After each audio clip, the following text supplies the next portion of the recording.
عليكم ورحمة الله وبركاته. أسعد الله مساكم متابعين مكتب أنوار العرضية.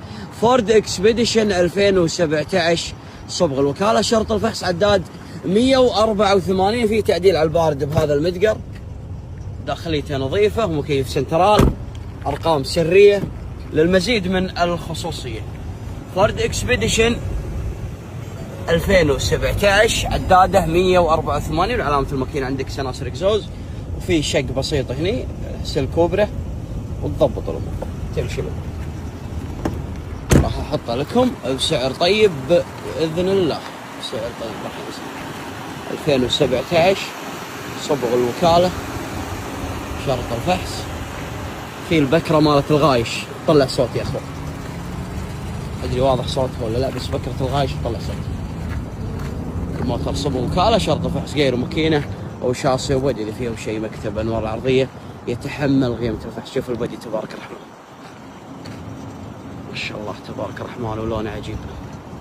ورحمة الله وبركاته. جيلي اسكار 2021 كامل المواصفات، صبغ الوكالة، عدا قطعة واحدة وفحصه موجود يا اخوان، عداد 150 الفل هذا يا اخوان، كامل المواصفات، شرط الفحص، ما شاء الله تبارك. كل اسبوع قاعد ابيع لكم حبة من هذه السيارة جميلة وعليها طلب. شوف الشاشة تبارك الرحمن، عداد 158 ألف بالضبط، 2021 شرط الفحص، راح احطه لكم باذن الله بسعر طيب ان شاء الله تبارك.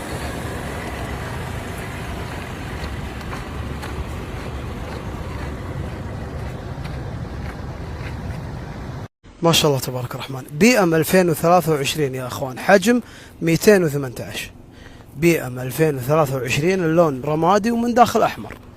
هذه مواصفاتها وحجم الماكينه 1500 سي سي اتوقع، ايه 1500. بي ام دبليو 2023 يا اخوان، من داخل احمر، ما شاء الله تبارك الرحمن. عداد الموتر، وين عداد الموتر؟ 39,000 عداد الموتر، 39,000. عجيب البي ام والله. شوف الدقم هذه 300 دقمه، بانوراما. وين انوار العرضيه يطلع لك ينخش لك هالدقم؟ 2023 ما شاء الله تبارك الرحمن. صبغ وكاله طبعا الموتر، موتر بحاله الجديد، وعليه بادي كت امباور، البادي كت امباور. السلام عليكم ورحمه الله وبركاته.